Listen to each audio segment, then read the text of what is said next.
Hello, everybody. We're back for episode 47 of The Horror Guys, where we talk about horror movies and stuff. Did we see any horror movies lately? We saw a whole bunch of things this week. We've seen a lot of horror movies. It's a big week. Yes. I even finished a horror book. A book? Yeah. It was like on paper and had words on it. It was really cool. Yeah. Isn't that kind of slow? Didn't have to plug it in or anything. Yeah. It's a lot slower than a movie. Huh. But it was a good one. Yeah. Well, movie-wise, we watched... What did we see? Anything the mystery of Edwin Drood. Well, anything good? Well, we'll see. Starting out with that, 1935. Yeah. And a shortish called Stray from 2019. Mm-hmm. Freaks from 1932. Way back. A very controversial film at the time and kind of still. Morbid Stories, an indie film from 2019. Mm-hmm. And a version of Phantom of the Opera from 1962. Another one. Color. Yes. Yes. And a bonus movie, The Fair, from 2019. Oh, yeah. But that one wasn't horror, so... That's why it's a bonus movie. That's why it's a bonus movie? Okay. Did you watch any good TV this week? We started The Boys. We saw all of Stranger Things third season. Oh, yeah. Which was really Stranger good. Things Season 3. Yes. Yeah. Highly recommended. We don't do a lot of TV on here, but we watch a lot of TV. So yeah, definitely recommend. Yeah, I forgot about that. I recommend both the Stranger Things and The Boys. They're both good. Yeah. The Boys is not horror. It's superheroes. Superheroes. Pretty graphic, pretty, yeah. Not your usual superheroes, though. Yeah. What if the Justice League were... Jerks. Jerks, yeah. Yeah, yeah. Well, anyway, mentioned last week that we have a phone number, 937-453-1575. Call in, leave us a voicemail. We'd love to hear your comments. Calls have been pouring in. Not really, but you can be the first. Or email us at horrorguysmail@gmail.com. We have gotten some emails, and that's a good thing. But there's a lot to talk about, so here we go.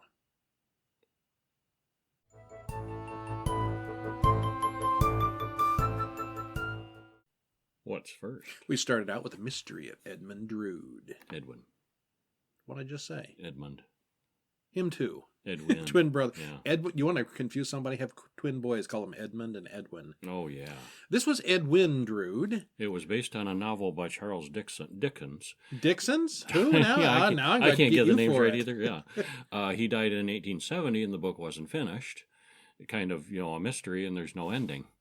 So since then, people have interpreted it themselves and made different versions, and this is somebody's interpretation, and they kind of finished it. Yeah. For Dickens. It's kind of loosely based on what he wrote. But directed by Stuart Walker, written by Leopold Atlas, John Balderston, stars Claude Rains, Douglas Montgomery, Heather Angie, I don't know, 1 hour, 27 minutes. Link in the show notes to pick up your affiliate link copy from Amazon. First of all, did you like it?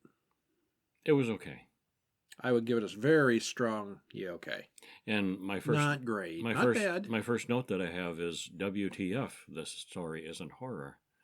It's got its horror points. No, not really. For 1935, drug use, shocking. There was drug use, there was fallen church members, there was murder, there was disguises, there was deception, there were crypts and cemeteries and grave robbing. Yeah, that's about as horror as you get in 1935. I suppose, yeah. I mean, what did the original Phantom of the Opera do? He killed a couple of people.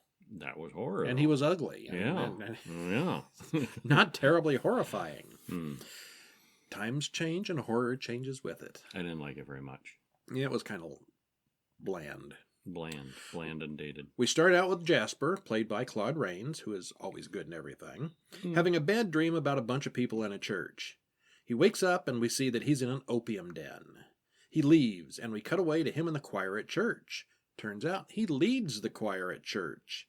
But he doubles over coughing during his solo. Living a double life. Yeah, and apparently the opium's catching up with him. He can't sing a high note. He's been going up to London twice a week for treatment. Mm-hmm. And his nephew, Edwin Drood, comes by for a visit. It quickly becomes obvious that Jasper has a crush on Edwin's friend Rosa. His fiancée, Rosa. Rosa Bud. That's her name. Yeah, it is. Jasper's been giving her music lessons in his spare time. Eddie and Rosa go for a walk, and they have to deal with chaperones and silly guardians. I don't know what year this was supposed to be taking place. Did you catch that anywhere? It wasn't 1935. I don't think I did. Okay. No, Somewhere but in it the was vague much early, British earlier. past. Yes. Perhaps 1870 when the book was written. Very likely. Neville and his sister Helena ride to town, and Neville meets Rosa on the trip. They go to meet Mr. Crisparkle, Eddie's new tutor. All the various characters meet each other at Mr. Crisparkle's house for dinner. Neville gets on very well with Rosa, and Jasper gives him the stink eye all evening. After the girl he's got a crush on. Mm-hmm. Neville admits to Crisparkle that he has violent tendencies and once pulled a knife on his father. You know, if you do something like that, shut up about it. Yeah, Don't tell people. Don't brag about it. Later, Neville and Edwin nearly come to blows over Rosa, but the fight is broken up by Jasper, who is obviously the voice of reason. Rosa confesses that she's terrified of Jasper. His image follows her around like a ghost. He stares at her way too much, as if he were threatening her. Neville pulls a knife on Drood, and then he confesses it to Mr. Crisparkle. The last story gets passed on and exaggerated all over town, but when he explains it, Rosa forgives him. Yeah, it's like a game of telephone where it gets more exaggerated every time. And he threw an entire He pointed a knife at tea him. set at Yeah. threw an entire tea set at him. And then, Rosa and Eddie decide that maybe the wedding isn't such a great idea, and they decide to break off the wedding. They decide not to tell Jasper right now, as it might spoil his Christmas. Jasper goes to see Durdles, the caretaker of the cemetery. I want a name like Durdles. Durdles. And he talk about himself in the third person. Durdles does this, and Durdles does that. He's been promised a tour of the crypts, and now is the time. Down in the crypt is a pool of quicklime. It's quick enough to eat your bones, Durdles says. He shows him some tombs that are empty and some that are full. Durdles is quite... I keep wanting to say turtles. Durdles the turtle is quite drunk, and he passes out during the tour. Jasper steals his keys and makes copies of them. He's got the wax and the impressions. And then tucks them back in and then wakes the guy up. Yeah. Morning comes, and Jasper runs to Crisparkle, wanting to know what happened to his nephew, whom he last saw walking with Neville after the party last night. It's the mystery of Edwin Drood, who killed him. Although in this it's pretty obvious. We know. Yeah, it wasn't really much of a mystery. Neville is captured and arrested. Neville doesn't know what happened to Eddie. They drag the river, but they don't find a body. They do find Edwin's watch, and they all take that as a sign that he's dead. Jasper learns that Edwin and Rosa's wedding had been called off, and he just faints right there on the floor. He killed the guy for nothing. Jasper confronts Rosa and admits his love for her. Neville also admits he loves her, but he can't act on it until he proves his innocence. They haven't arrested Neville since there still isn't a body. At some point, though, wouldn't they arrest him anyway? Just because you hid the body real good doesn't get you off the hook. But he might not be dead. Yeah, maybe. There's that habeas corpus thing. No. Neville and Mr. Grugius. It's hard to try somebody for murder if you can't prove that it was murder. Been in jail for 20 Can't years. prove that they're dead. Drood comes back. Yeah. Neville and Mr. Grugius find Jasper's opium equipment and also the mold for the key that opens the tomb. Meanwhile, Jasper goes back to the opium den, and he admits what he did to the old woman who runs the place. He's upset for killing Edwin for no reason. The old woman is later found dead in Jasper's home. Sobers up and regretted telling her. Neville goes to see Durdles, and he wants a tour of the crypts as well. The tomb, and Neville now is dressed up like this really old hunchback man with a white beard, and no one in town catches on. And that is a pretty good, believable disguise. I thought. Yeah. Probably better than you would get in real life without a Hollywood studio behind you. Yeah. Better than Superman with his glasses being Clark Kent. Definitely, a step above. Really a disguise. It's me, Superman. What? Who are you? Where'd Brian go? I'm right here. I'm Superman. Oh. Now I'm Brian. Anyway, yeah. But Neville, he's got this beard and hat, and I didn't recognize him at first. Yeah. But yeah, it really is him. Mm-hmm. So he wants a tour of the crypts as well, says this old man. The tomb that was empty before isn't empty now, and Durdles can tell the difference. Neville digs the grave open while Jasper sneaks up behind him. They fight while the villagers arrive. Neville and Durdles accuse Jasper, who then runs off into the bell tower. He jumps off the tower and is killed. Later on, Neville and Rosa get married. The end. Yeah. Yeah, that's pretty much it. That sums it up. Stuff happened. This was Charles Dickens' final unfinished story. And for all that stuff happening, I kept thinking this should be better. A lot happens. Like all those elements you said. But it's really kind of bland. Yeah, kind of. Mm. I'm not familiar with the original story, so I was watching this film with no preconceptions. A lot of things just seem to happen for no reason or not really explained. The blurb on the box describes Jasper as an opium-addicted choir master.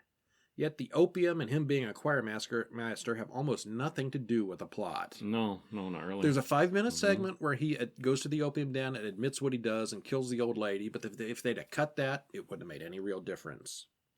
It's mentioned several times that Neville is either Indian, black, or somehow a person of color, but he's clearly just a regular British man in slightly dark makeup. Yeah, and not even really dark makeup. If you look at him compared to everybody else, he's a little darker, like maybe he's got a tan or something. I guess Neville's ethnic background is just one more reason for everyone to assume he was guilty of murder. He's the outsider. I guess. When he leaves town and returns disguised as an old man, the makeup is done well for a film, but I wonder how many people in real life would have been fooled. I've never seen anyone in makeup that I wouldn't recognize in person, and this movie trope has always confounded me. Mm-hmm. Here's a neat coincidence. Claude Rains was giving music lessons to a girl whom he secretly was in love with, who was also engaged to another man, and then murders for her, and then is snubbed when he confesses his love. Sound familiar? Phantom of the Opera. The same movie he was going to be in a few years later. This was before Phantom of the Opera that he was in. But, it's like 7 years later, he was in there, Phantom of the Opera there, too. Mm-hmm. Yeah, very similar. Yeah, it was. Yeah.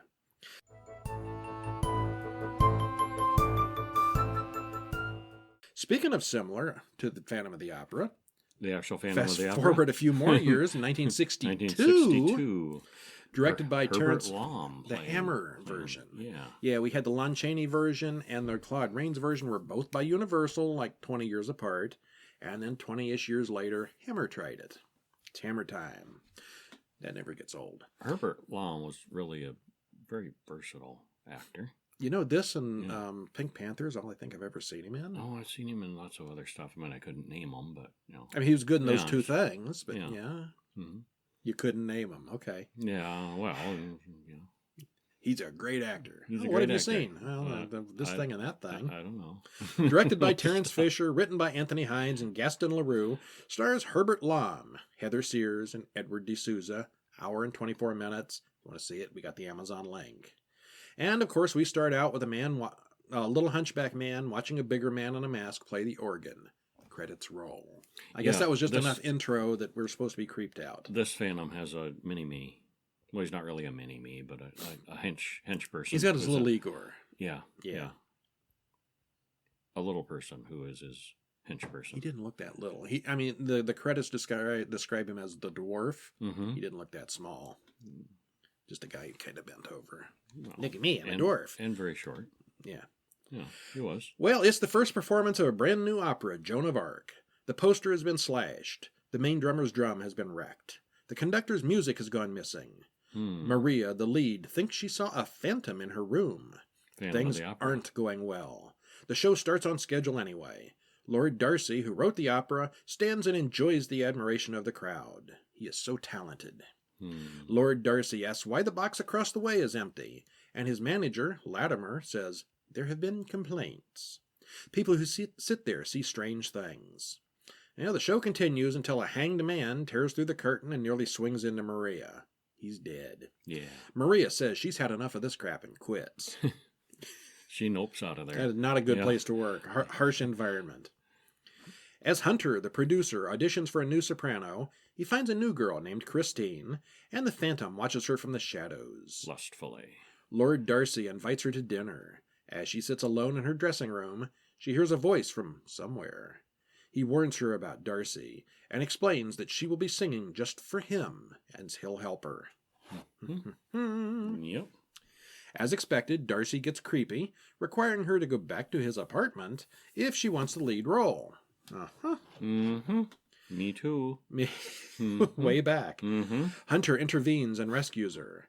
She tells Hunter about the man whose voice she heard earlier. They go back to her dressing room to see if they can find that voice. The voice comes back, telling Hunter to leave things alone. Go while you may. On the way out, they see the rat catcher, who is attacked and killed by someone who puts an ice pick through his eye. All right. Mm-hmm. Hunter goes off in pursuit of the killer, while the Phantom introduces himself to Christine in person.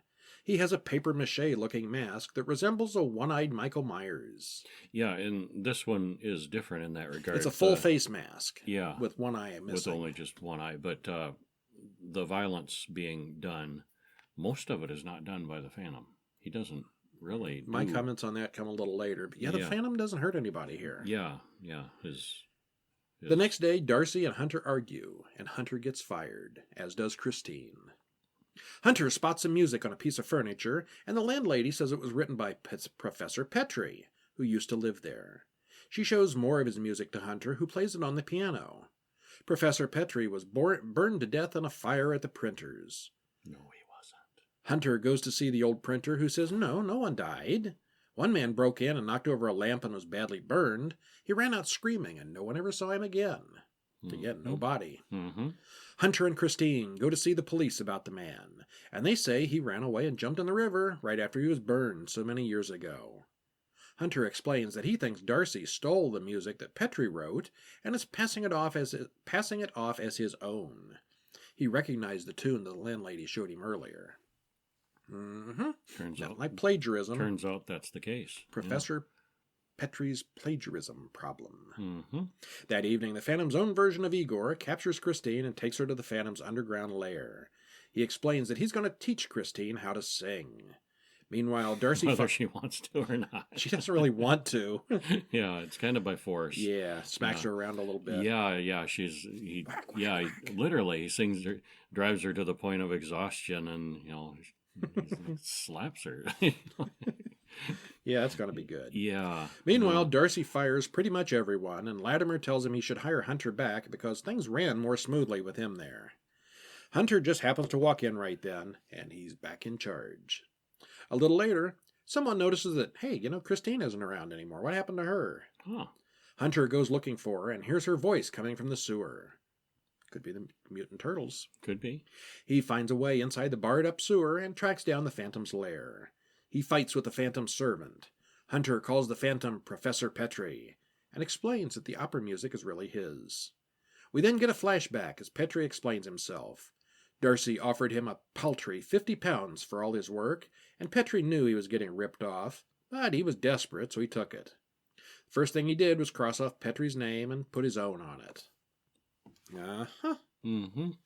Yeah, he was supposed to just use the music, not steal it. Licensing, not buying. Yeah. Petrie finds out and sneaks in the printers that night. He burns all the copies and pours acid on the printing plates. The room accidentally catches on fire, and so does he. He jumps into the river and winds up living in the sewers with his unnamed dwarf companion. We were already told most of this, but now we get to see it as well in a flashback. Mm-hmm. So we kind of get that story twice. Yeah. Petrie still wants to train Christine to sing. He says if they'll give him a week, he'll make her the greatest singer of all time. So this is kind of voluntary at this point. Finally, it's the big night. Yeah.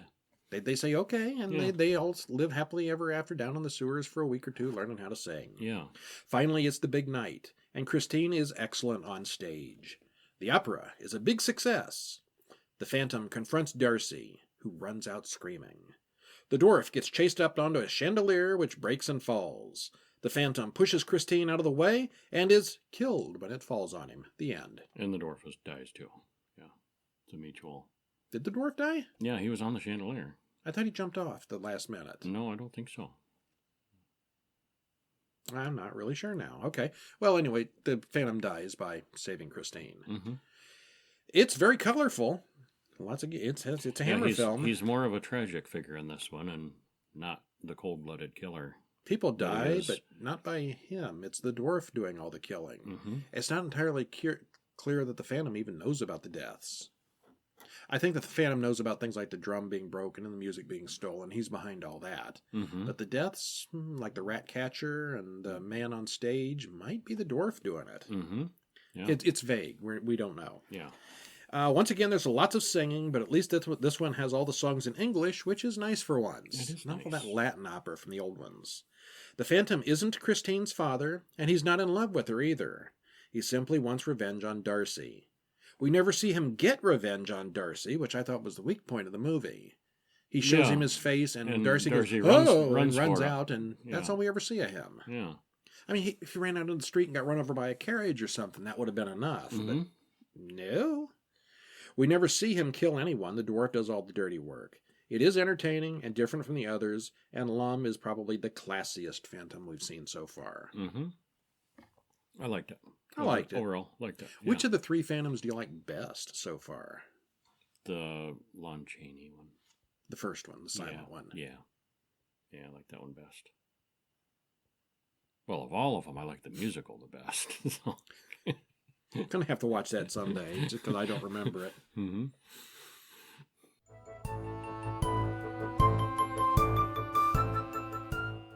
See any shorts this week? We saw one called Stray, an indie film from 2019. Brand new, yes. Yeah, and it was very good. I liked it. A different take on werewolves. No. And this one's directed by Daniel R. Black, Ryan Convery, written by Daniel R. Black, stars Paul Kendarian, Morgan Boss Maltese, Luke Crory, and Lakeisha Gebhard. It's a 33-minute short, so not super short. Not a short. Very short filmish. Yeah. Did you like it? I did. I liked it a lot. I did too. Yeah, very good. A girl runs through the swamp and passes out.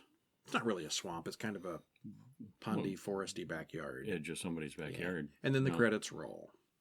A father and his two children wake up chained to walls in a basement. Jack comes down the steps, and they know him. The father says he'll get 20 years for this. Turns out Jack is a policeman, and he asks about Stacy. Change the scene. And then we find 11 out months Stacy. ago, we see that Stacy is in the hospital, and Jack is outside waiting for the doctor. He is her grandfather, and he found Stacy unconscious in his backyard. She's been attacked by an animal. Turns out that was her we saw collapsing before the credits. Mm-hmm. She wakes up and has iridescent eyes. And at this point, I already had it figured out. Yeah. She goes home and watches the crescent moon rise, in case you didn't already have it figured out. She's angry because her grandmother left Jack years ago and took Stacy's mother with her. We don't know what happened back then, but they're both dead now. And Jack admits he was an asshole and regrets what he did back then. Wants to make amends, wants to do better. Yeah. He was not such a good guy in the past, but seems to have turned things around. Mm-hmm. And there's a lot of that turned it around theme going on here. Yeah. One night, Jack goes to work and the lights start going crazy. There's a full moon outside, and we hear growling inside the house. And that's a different thing that, and they use it as a plot device too, because when somebody's changing, there's an electrical effect. Yeah. Which I've never seen that in werewolves before. Werewolves are usually more of a medical curse thing than, magic, that kind of deal. Yeah. But this one does. The lights blink and flash. Everything electrical starts fritzing out and going dark.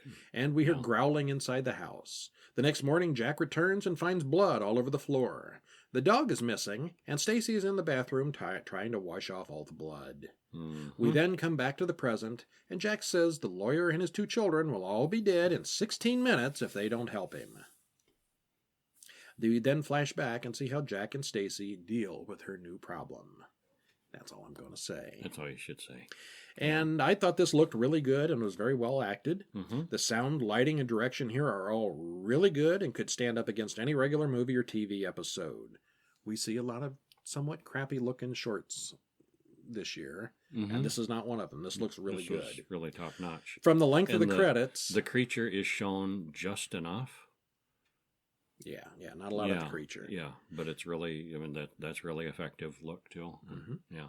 So from the length of the credits, there were a lot of people involved with this. It's not your typical short film.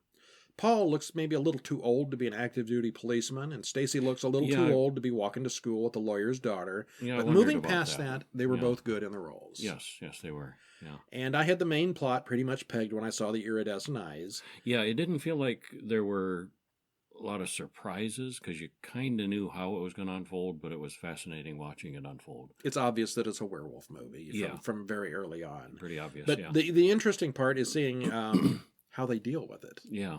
We always laugh about Lon Chaney looking up at the sky and saying, "Oh my God, it's a full moon!" Like he didn't know that was coming. Yeah.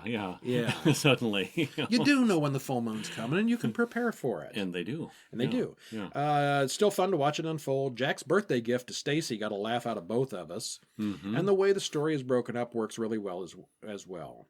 This may not be the best short we've seen this year, but it is way up there on the list. Mm-hmm. And we're going to have to do a top 10 list when December's over. Several top 10 lists, probably. Yeah, probably. Yeah.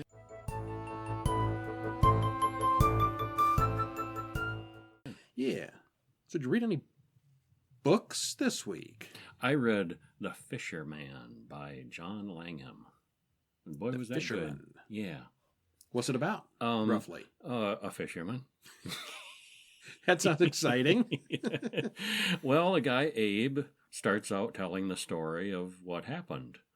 And he goes through he lost his wife, and then he got into fishing as a hobby, and then he... It's a book or a country music song? Yeah, it's a book, yeah. Okay. Yeah. And then palled up with a coworker who suffered some losses of his own, and then they go fishing in a very bad place, and magical bad things happen, and yeah, it's just creepy and scary and unsettling and really, really good. And just kind of draws you along. It's kind of a spoiler because you know that Abe makes it to the end because he's telling the story of what happened, but does everybody make it?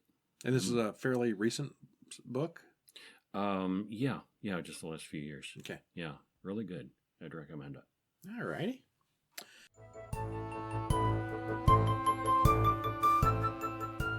Okay, moving from a newish book to a brand new movie. Seen any Morbid stories lately? Yeah, we saw one called Morbid Stories. Directed by Asif Akbar and Will Devokes. Devokes? I'm not sure. I don't know. Yeah. Writers Asif Akbar and Phil Herman. Stars Courtney Akbar, Crystal Pixie Adams, and Tyree Cobbins. Hour and 17 minutes. And you can watch this one for free on Amazon Prime. Link below.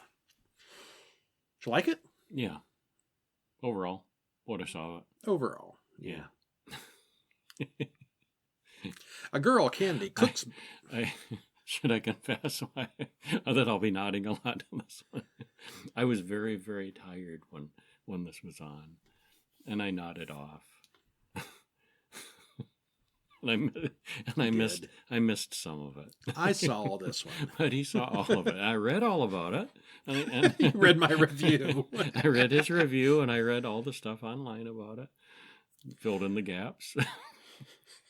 Wow. And you never hear Siskel and Ebert saying, I went to sleep on this one, but here's my review. And I hesitate to say that because it doesn't mean I hated it.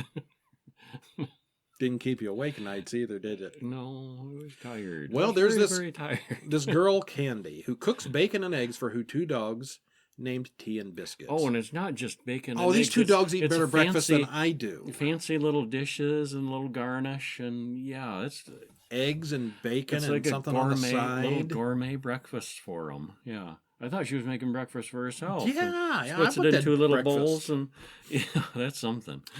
She's recently had a breakup with her boyfriend, and she's moving out, heading back to her parents' house many hours away. The gas on her stove suddenly goes out, and her phone loses signal. She turns on the radio and hears that there's been some kind of an attack on the U.S.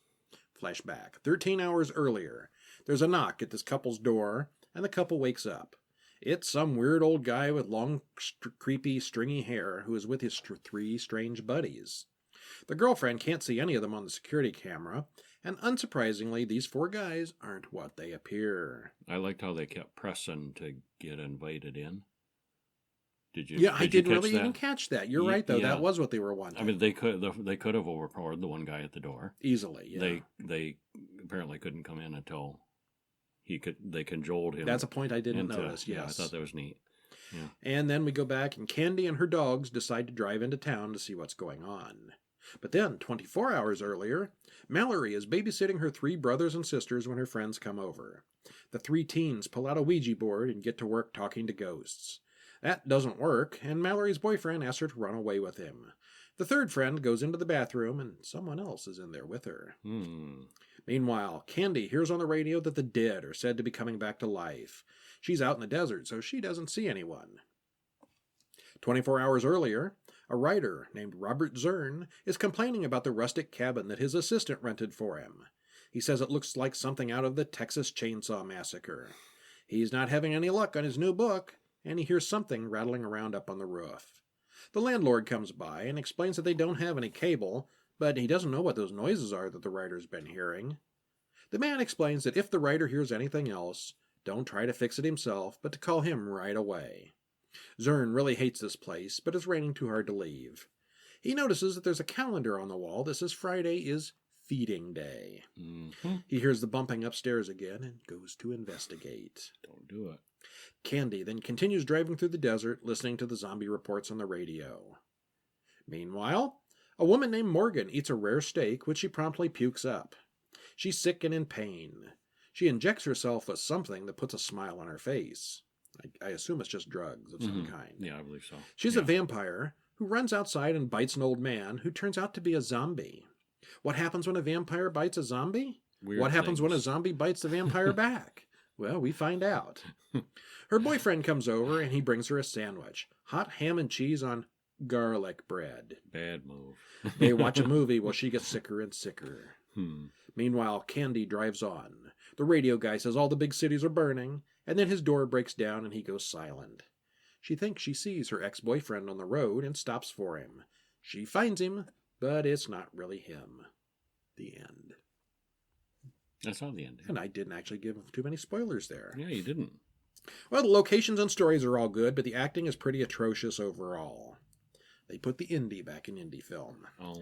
Will Devo-Keys and Courtney Akbar, who played Zern and Candy, were both fine in their roles, but all the others were pretty horrible actors. Most of the actors couldn't even say their lines without an embarrassed look on their faces. That's a bad sign. See, I missed that. All the young people were just, I don't know, college students or high school kids, and it's like, I'm in a movie, and they couldn't stop smiling. Yeah, I'm scared, I'm terrified, it's horrible. Wow. I want to hope that it wasn't that bad. All those ones with the babysitter were. Yeah, it really was. Yeah. Huh. Yeah. In some scenes in the segment with the Ouija board and the babysitter, the lighting seems to get bright and dark randomly, as if someone didn't know how to light a scene properly. It's like they had to go back and do a reshoot, but it was dark outside, so they didn't bother changing the lights. Whoops. Yeah, it was very noticeable in that one. As if someone didn't know how to light a scene properly. The writer and the director did good work, but it looks like they just couldn't afford any real actors. So they did the best they could with the money and resources they had. A movie, indie movie. It's got some jump scares, which are usually kind of annoying, but these were well timed and not excessive. There is some gore in the story with the writer and Morgan the vampire, but overall there's not a lot of gore. There was also a creature in the writer's story that we didn't get a great look at, but I hear there was more to that got cut out. Oh, okay. Again, this was well written and very low budget, of course, and I did like it despite the bad acting. And I kind of liked it a lot more than Horror Hotel that we saw a few weeks back, which was also a low budget movie. If I had to guess, I'd say that other one had a bigger budget than this. I like this one better.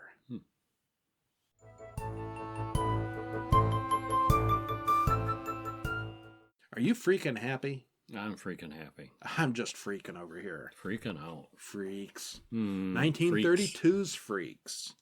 And we watched the Serbian film, we watched the grotesque film, and we got a couple coming up in the next few months. And this was on the same list of top 10 most horrifying, disgusting, grossest, nasty movies you ever want to see. Well, it bothered a lot of people. It must have been pretty people. extreme at the time.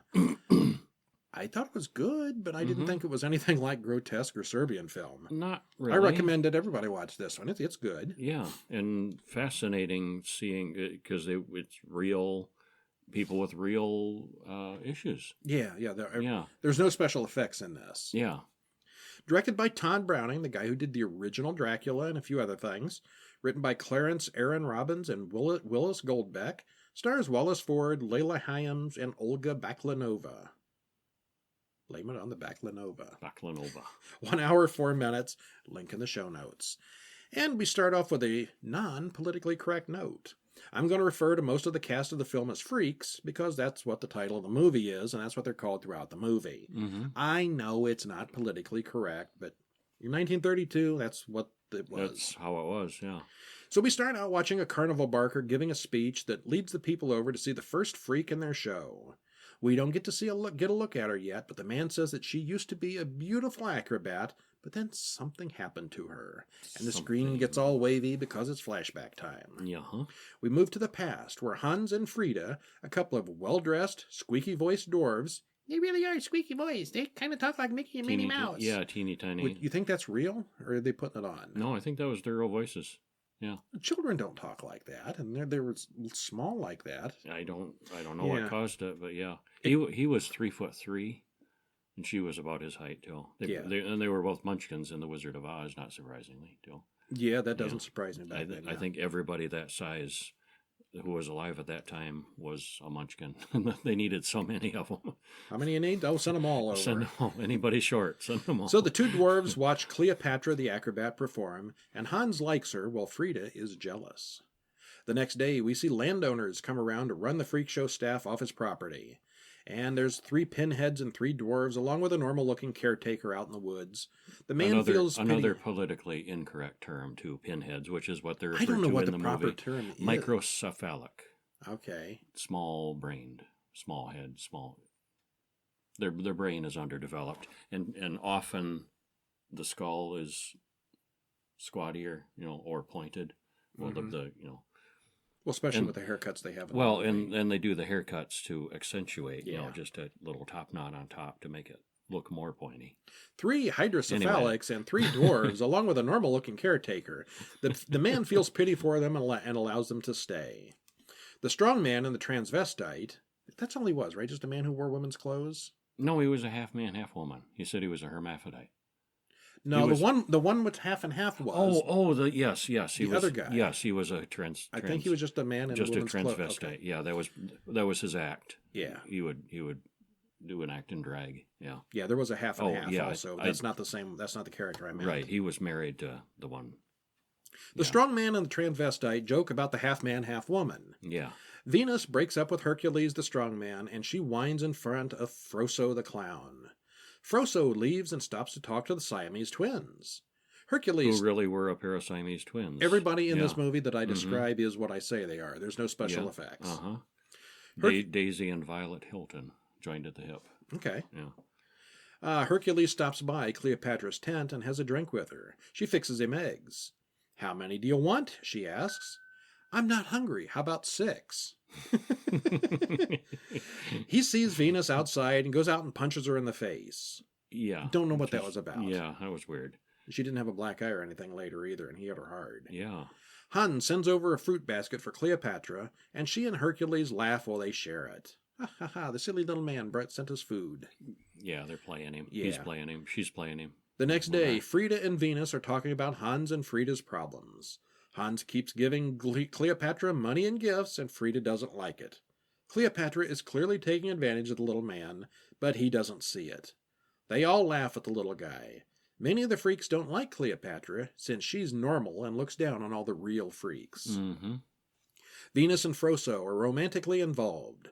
Daisy and Violet, the Siamese twins, are also having 2 separate affairs. Which don't would just be get strange. onto it too much in the movie, but how does that even work? Oh, that'd be strange. But Siamese twins have the actual Siamese twins had wives and multiple children each, and I don't know. They deal with it. Awkward. Yeah, just ignore it. Tune it out. Read a book. Pay no attention. Yeah. Well, the other side would feel it, wouldn't they? No. No. Cleopatra keeps stringing Hans along while splitting the loot with Hercules. Frida and Hans argue about Cleopatra. Hans has inherited a fortune. Cleopatra hears about the fortune and starts seeing Hans in a whole different light. She comes up with a plan on the spot. Marry Hans and kill him. We fast forward to the wedding night, and everyone is happy and drunk except for Frida. Yeah, and what a party. All of them around the table, all the freaks. That was a good scene. Yeah, it was. Hans watches as Cleopatra kisses Hercules just to make him jealous. She's poisoned his drink. The freaks all chant, Gobble gobble, not gobble gobble. I think it's Gobble, gooble gobble. gobble, Gooble gooble gobble, gooble gobble, gooble gobble. I'm going to say this all night now. I'm in the mood. Yeah. Gooble gobble, gooble gobble. We accept her, one of us. One Gooble of us, gobble, we one of accept her, us. one of us, one of us. And it's kind of a creepy chant. Kinda, yeah. Cleopatra is now part of the tribe. She freaks out, Freaks out. calling them all freaks. Oh, she's drunk too. Yeah. That doesn't help. She doesn't appreciate their acceptance, and she screams at everyone, and then Hans passes out. Drunk or poisoned, we don't know. I think she started poisoning him at that point. Oh, yeah, she had. Yeah. Venus goes to Hercules and threatens to call the police if he doesn't fix things. It's been a week since Cleo poisoned Hans, but Hans is still bedridden. She fixes him more medicine, and she's putting something else in there too. One of the dwarves watches her through the window. Hans spits the medicine out while she's not looking. Yeah, there's a shorter guy who is only 2'11" who was in it. Yeah. There's a lot of characters I'm not even talking about. Yeah, a lot of oddities. Yeah. And everyone knows what she's up to, including Hans, but now he has a plan too. Hercules tries to kill Venus, but Froso intervenes. The wagon tips over in the rain, and everyone moves outside into the storm and the mud. Hercules is surrounded by armed dwarves and pinheads crawling through the muck after him. Hydrocephalic. Mm-hmm. Some of the dwarves get Little their revenge. With them too, yeah. Yeah. Oh boy, the letters we're gonna get. Differently abled. I mean, there's there's politically correct. So pardon our language. The whole movie is an exploitation film, so give me a break here. Yeah, that's why it's so controversial then and now. Yeah, the dwarves get their revenge on Cleopatra. We then flash back to the present, and the carnival barker shows us what became of Cleopatra. The freaks turned her into a duck. Yeah, I don't know how that happened, but it's basically what she looks like now. Yeah. Years later, Venus and Froso bring Frida to see Hans, now fully recovered and obviously very wealthy. The two of them finally get together and have a happy ending. Dun, dun, dun. Mm-hmm. For being as old as it is, this looked pretty sharp. Yeah. The story is fair. I mean, this is like the second oldest movie we've seen, and it looked pretty good. It looked better than a lot of them. Yeah. The story is fairly weak, but the film is clearly just an excuse to see all the interesting characters. There are a lot of unique characters here, far more than I can mention in this brief review. Mm-hmm. There are lots of strange people off on the sides in the background that really aren't important to the story, but get a good look at them anyway. Yeah, in the background you'll see there's a human skeleton and sword swallowers, bearded woman, and Johnny Eck, who was the half man. The guy with no legs. Yeah, he's not there for birth. This guy with no legs, he's something to watch. Yeah, he walks on his hands. And he's he is. Fast. And yeah, he was basically one a gymnast. scene Kevin pointed out where they're all looking at Hans in bed, and the bed has these two bedposts at the end, and he climbs up there just with his hands because he got no legs, and then he puts one hand down to hold himself up on the bedpost. Yeah, for the whole scene, he's just standing there on one hand, and he's not straining. He does this a lot. It looks like makes it look real easy. Yeah, he does. Yeah. If you're a fan of American Horror Story, you'll see a lot of similarities with the Freak Show season. And I think they clearly based a lot of those characters and designs from this. Mm-hmm. Yeah, a lot of the characters look almost identical. Yeah. One thing I wonder, though, if Hans was that rich, why did he keep working at the Freak Show when everybody there hated him and made fun of him? Yeah, I don't know. Yeah. Yeah. That was kind of seemed totally yeah. not necessary.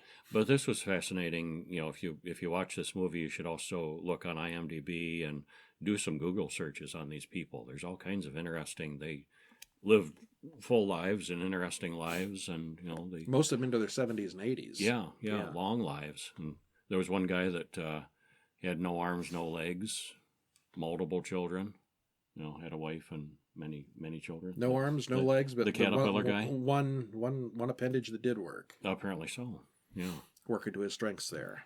They actually reduced his. They cut the scene somewhat, but he rolls a cigarette with his lips and lights it and smokes the cigarette. Mm-hmm. Just with his lips. There was one scene of somebody with no arms that was eating with her feet. Oh yeah. A gal with no arms. Yeah, and her foot's up. She's using it like a hand. Yeah, I think the shocking part of this that makes it so. I hesitate to say offensive, but makes it so shocking at the time was the fact that they were all real. Mm-hmm. And it is very much an exploitation type thing. Like I said, the story's not that good, the acting's not that good, but it's neat to see all these things. Yeah, it was.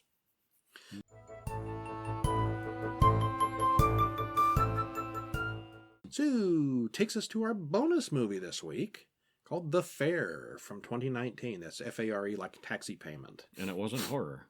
It kind of could be related vaguely. I guess there's sort of, vaguely, barely. This one was submitted to us. We watched it and said, hey, we got to fit that in the show somehow, because it was really good. Yeah, we really enjoyed it. Yeah. Directed by D.C. Hamilton, written by Brenna Kelly, stars Gino Anthony Pesci, Brenna Kelly, and Jason Stewart, hour and 22 minutes. And this comes out on November 19th, so it's not out right now, but it will be out next week. Are we okay reviewing it? Yes, we are. Okay. On all the 'cause they had major a date. streaming networks. Okay. Amazon and all those. And- Not Netflix, I don't think, but the others. And we recommend it. Yeah. Yeah, don't give spoilers. I never do I? Yes. Well, we seem to be in a black Be and white... gentle on this one. Okay. It needs a gentle touch. We seem to be in a black and white world as a cab drives through the desert. The cab driver is listening to the radio and goes past a show where they're talking about time-traveling aliens that messed with the nature of reality. Maybe it was a sci-fi show, or maybe it wasn't. He's got a fair... I just think it was a wacky talk show. Later on we figured that out. Whacked out Yeah. AM. Not immediately, though. I'm thinking like, oh, this is a tip-off. No. He's got a fare to pick up out in the desert. He's Harris and she's Penny. They talk about various things. She teaches people how to be strippers, and he talks about comic books. They flirt with each other and then drive into a thunderstorm. There's a flash of lightning, and Penny is gone. She's vanished. He calls it into the dispatcher and then looks at the meter. We then hear about time-traveling aliens on the radio again. Yeah, he resets the meter and He's goes gone back to the back beginning. to the point before he picked up Penny. Save point. He stops Or and picks something up like Penny that. again. He doesn't seem to remember any of it, but it's just like the first time, except a little different. They hit something, and they're suddenly in color. And he remembers her name, even though she hasn't told him that yet. I didn't tell you my name this time, she says. This time. Remember me this time, she says. And then she vanishes. He flips the meter, and time resets again back to black and white time. He stops to pick her up again, and we get flashes of color this time. Whenever he remembers, we see color. With old stuff that's not remembered, it's monochrome. Yeah, that was neat. They talk about what's going on, and she says there have been at least 100 repeats, and she remembers all of them. She vanishes, he resets. This time they both remember and skip the reruns. Penny explains that they've tried to go other places on previous trips, but the roads are always blocked, and the same thing always happens eventually. They repeat many, many more times, but now they always remember, and they get to know each other very well, with one long conversation after another between the resets. Eventually, Harris decides not to flip the switch. He doesn't turn the meter off, which seems to be what causes the resets. And then things get really different. Mm-hmm. Yeah. It's only marginally horror-related at the end. It's really much more of a romantic fantasy, but it was really good. Yeah. There's no blood or gore or violence, but there is a monster of sorts. Just two actors and... No, three if you include the guy on the radio. Well, okay, yeah. Some of the passengers dispatcher. in the back. Yeah, dispatcher. Oh, yeah, that's right. There was... Yeah. There were more than just Yeah, her. there were more. Yeah. This is a concept we've seen done everywhere from Groundhog Day to Star Trek to Happy Death Day, and this film takes the same basic idea and does a lot of new things with it. Mm-hmm. Oftentimes Yeah. where the show tries this basic storyline, Star Trek Next Generation, I'm looking at you, I get bored by the third repeat, but this was different enough right away to keep my interest. Even after the repeating stops, it's still interesting. Actually, it goes a direction I was completely not expecting, No, and I really liked the explanation, which really does work well. Yeah. The two main actors are both excellent, the writing and direction are good, and everything looks really good. Some of the exterior shots are a mixture of a real car and CGI, but it all works. Probably the best part is how it all ties together in the end and gets explained in a satisfying manner. Again, it only sort of barely touches on a horror topic, but I still very much recommend it. Me too. And it'll be released on Blu-ray and video on demand sites on November 19th, next week. All righty. Okay. That's a wrap, eh? So is there anything this week that we didn't like? Well, I give a thumb sideway for the Morbid. Yeah, Edwin that Drood was a was- little on the lame side. I would say Drood was really... Drood was the weak was point. lame yeah. for me, yeah. And that was best, the weak one. I like Freaks more than I should have, probably. I liked Freaks a lot, yeah. And The Fair was That also was my very second good. time seeing it. I think of all these, I like The Fair the best. Mm-hmm. Yeah. The one that's not The horror. one that's not horror. Yeah. Well, that's our show.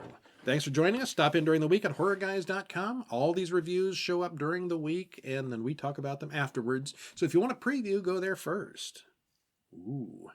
And comment on the podcast or contact us. Our email is horrorguysmail@gmail.com. And get ready for next week, where we'll be discussing some Thanksgiving turkeys. We've got a holiday coming up. Yeah. We're going to talk about Thankskilling, Thankskilling 3, Blood Freak, and Poultrygeist. Sounds like delicious fun to me. Mm-hmm. So, check us out. I'm Brian. I'm Kevin. And we'll see you next week. Bye-bye.